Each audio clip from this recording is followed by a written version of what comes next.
आज हम जिस मांगा के बारे में बात करने वाले हैं वो तुम्हें पढ़ना ही है, देखना नहीं। पढ़ना है। कोई क्वेश्चन कोई कुछ नहीं, पढ़ना है तुम्हें। आज मैं जिस मांगा के बारे में बात करूँगा, ग्लोबली लोग उसे सिर्फ दो नाम से ही जानते हैं। एक ग्रेटेस्ट मांगा ऑफ ऑल टाइम और दूसरा द ग्रेटेस्ट मांगा ऑफ ऑल टाइम, बर्ज़र्क। और मैंने ये मांगा जब मेरे 9th के प्री बोर्ड या बोर्ड चल रहे थे, उस टाइम मैंने ये पढ़ी थी और पेपर्स में दे के आता था। उसके बाद एक वॉल्यूम तो पूरा कंप्लीट मैं करता ही था।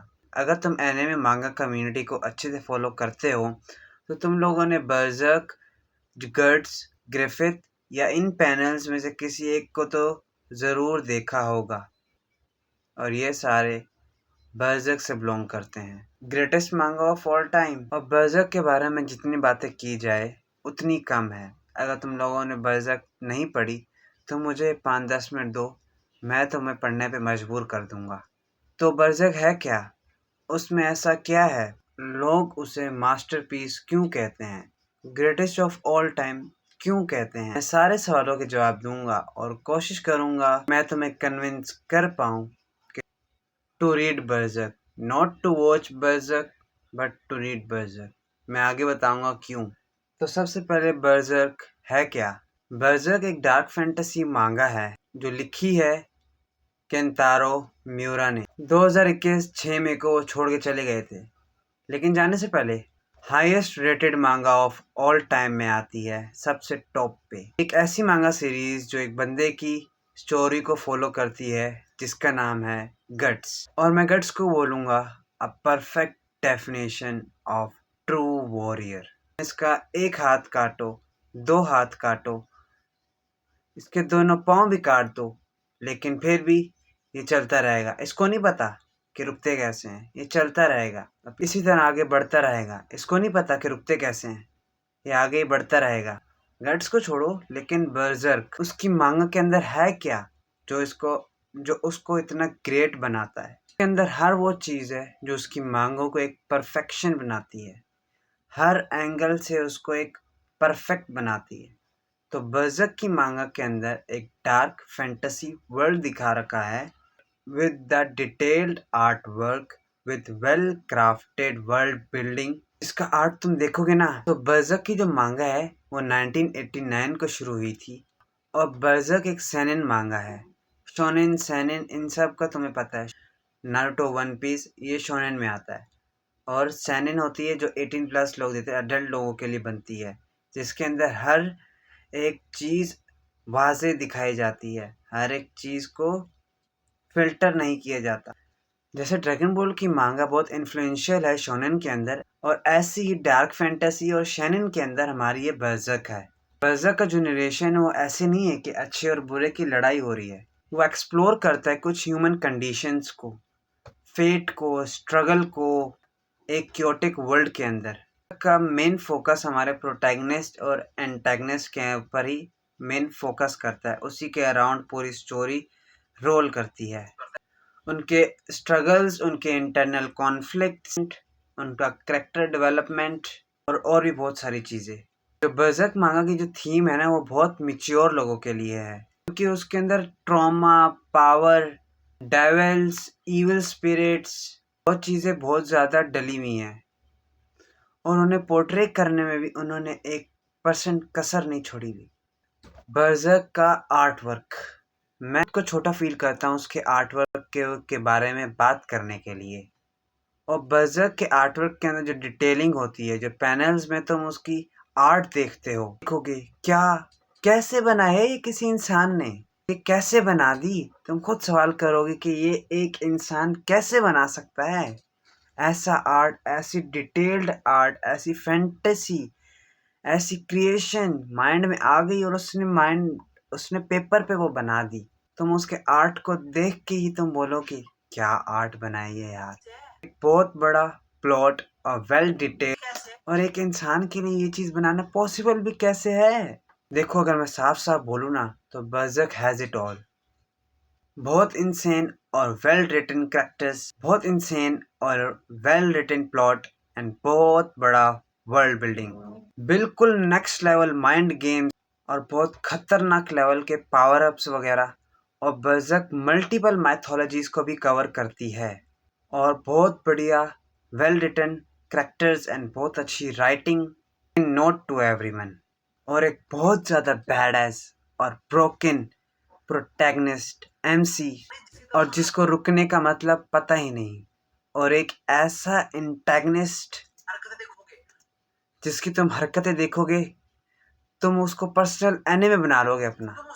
मैं बता रहा हूँ तुम्हें लिटरली गुस्सा आएगा जो उसने किया है ना पूरे मांगा के अंदर। बोलोगे मैं इसको इसके अंदर घुस के मारूं इसको, जो उसने किया है पूरी स्टोरी के अंदर हमारे एमसी प्रोटैगनिस्ट के साथ। और उस इंसान का नाम है ग्रिफिथ और डेविल नेम है उसका फेम्टो।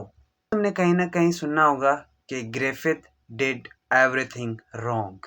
बर्ज़र्क लव स्टोरी को भी कवर करता है, लेकिन कुछ ऐसे इवेंट्स भी हैं जो तुम्हें अकेले होके ही उसको देखना होगा। अगर तुम सोच रहे हो मलिक साहब उसके अंदर ऐसा क्या है कि आप बोल रहे हो तुम्हें अकेले बैठ के देखना होगा, बस मेरे कहने पे उस मांगा का पहले चैप्टर का पहला पेज खोल लो। बस उस पहले चैप्टर का पहला पेज देखने के लिए भी तुम्हें अकेला होना पड़ेगा। बाकी तुम समझदार हो, आगे तुम देख सकते हो, पढ़ सकते हो। हाँ, ये अडल्ट्स के लिए है तो इसके अंदर खून खराबा सेक्स तो हो गई। ये मांगा मेडिवल टाइम पे ही बेस है, तो तुम्हें पता होगा उस टाइम पे होता क्या था। और इस मांगा के अंदर उस पूरे सिनेरियो को इसके अंदर प्रॉपरली डाला हुआ है विदाउट फिल्टर। और इन शॉर्ट बर्ज़र्क मांगा कुछ भी हेजिटेट नहीं करता कुछ भी दिखाने के लिए, जो रियल लाइफ में कितना भी क्रूअल हो, कुछ हेजिटेशन नहीं। वॉर्स लोगों का कटना कुटना, लोग आधे में कट रहे हैं आधे कट रहे हैं, गर्दन किधर हो जा रही है, मुंडी किधर हो जा रही है, आंखें निकल रही हैं, खून खराबा गर्दन, कुछ हेजिटेशन नहीं। Berserk has it all as I said. Slaves women को एज अ ऑब्जेक्ट ट्रीट करना सब भरा हुआ है इसके, कुछ भी सॉफ्ट सॉफ्ट कुछ भी नहीं है ना। Everything goes hard on this मांगा। तो अब बात करते हैं हमारे लॉन वुल्फ गट्स के बारे में। गट्स को समझाने के लिए मैं तुम्हें बताता हूँ नारुतो के बारे में। मैं नारुतो का बहुत बड़ा फ़ैन हूँ और तुम लोगों में से बहुत से लोगों ने नारुतो को देखा हुआ है। और तुम्हें पता है कि नारुतो ने अपने पास्ट के अंदर कितना सब कुछ झेला हुआ है। एवरीवन हेटेड हिम, उसके पास कोई दोस्त नहीं था उसे खेलने के लिए, सब उसको बुरा बुरा कहते थे, सब बोलते थे ये एक डीमन है हमारे विलेज के लिए। अगर मैं ये बोलूँ कि नारुतो का सारा सफरिंग गट्स के लिए 1% से भी कम है तो तुम्हें कैसा फील होगा? ये हवा में तीर नहीं चलाया है, ये एक्चुअली में सच है। गट्स की लाइफ में कुछ अच्छा होता ही नहीं है। गट्स के हर लाइफ के एक एक पॉइंट पे उसकी ली जाती है। गट्स की लाइफ में हर एक पॉइंट में ऐसी ट्रॉमाटाइजिंग चीज़ होती है उसके लिए कि मुझे बुरा फील होता है उसके बारे में कि भाई बस कर दो, कितना ट्रॉमा दोगे उस बंदे को यार। साथ में गट्स मेरे लिए एक बहुत मोटिवेशन कैरेक्टर भी है। एक ज़िंदगी में कुछ भी हो जाए बढ़ते रहो आगे, चाहे टांग टूटे, जो मर्जी हो, कोई मर रहा है कोई जी रहा है, तुम्हें फ़र्क नहीं पड़ता, तुम बढ़ते रहो आगे। वो हरामज़ादा ग्रिफिथ एंटेगनिस्ट कुत्ता, उसको जितनी गाली है। तो अगर कोई सोच रहा है ना कि मैंने ऐसा क्यों बोला है ग्रिफिथ डिड एवरीथिंग रॉन्ग, तो ये सब कुछ दिख रहा है तुम्हारी स्क्रीन पे, ये सब किया उसने, सब का सब। जैसा कि मैंने तुम्हें बताया कि गट्स की लाइफ में कितना ट्रॉमाटाइजिंग रहा है। ये नहीं कि अभी शुरू हुआ है, बचपन से पैदा होते ही ट्रॉमे के साथ पैदा हुआ था वो। जब भी उसने स्माइल किया है ना तो हमें लगता है भाई चलो अपने लौंडे के लाइफ में कुछ तो बेहतर हो रहा है। बट और जब चीज़ें रिवील होती हैं ना तो तब जब उसकी लाइफ में जो इवेंट्स होते हैं, एक्लिप्स, जिनको पता है यू नो एक्लिप्स। तो ये था मेरा रिव्यू और मैंने कुछ बातें अपने दिल से भी बोली हैं। अगर स्टोरी में कोई वुमेन आई है तो उसका फ्यूचर पता है, आइदर वो मरेगी कटेगी, आर एट द रेट पी होना है उसका।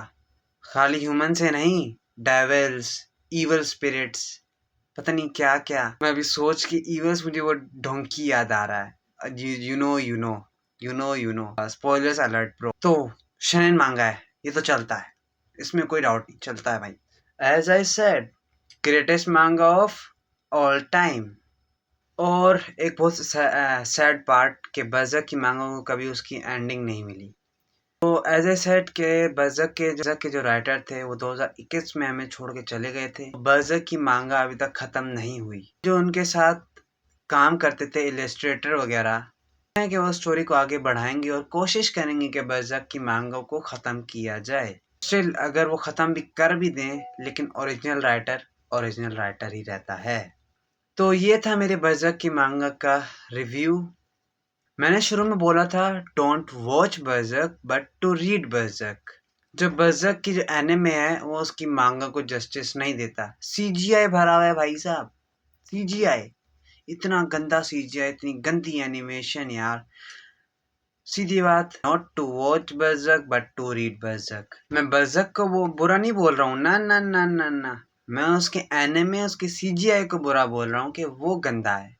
बरज़क को कौन बुरा बोला यार। ग्रेटेस्ट मांगा ऑफ ऑल टाइम। बरज़क की मांगा 2 बार आया है, एक दफ़ा 1997 में और दूसरी बार 2013 में आया है। तो एनिमे जस्टिस नहीं देता है मांगा को। और मैं मांगा पढ़ने प्रेफर करूँगा तुम्हें भी।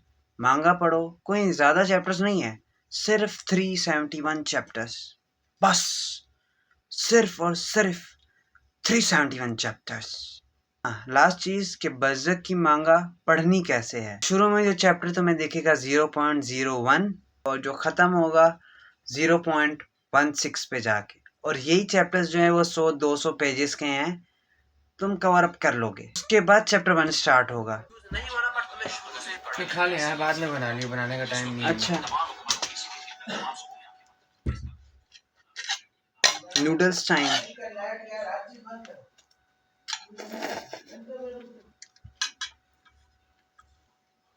नाइस, ओइशी।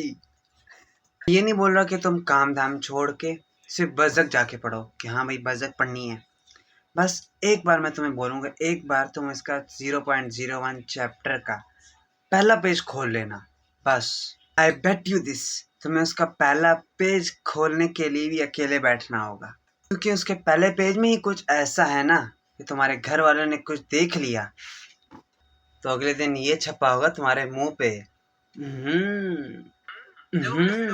तो एंड में मैं यही बोलूँगा कि बरज़क को एक बार ज़रूर ट्राई करना, उसको मांगा ज़रूर पढ़ना। एनिमे मैं नहीं बोलूँ, रिकमेंड नहीं करूँगा कि एनिमे देखो जाके। अगर देखना चाह रहे हो कोई मसला नहीं, तुम देख सकते हो, लेकिन मांगा पढ़ना। ये वीडियो देखने के लिए शुक्रिया और हम मिलेंगे नेक्स्ट वीडियो में। Sayonara, sayonara.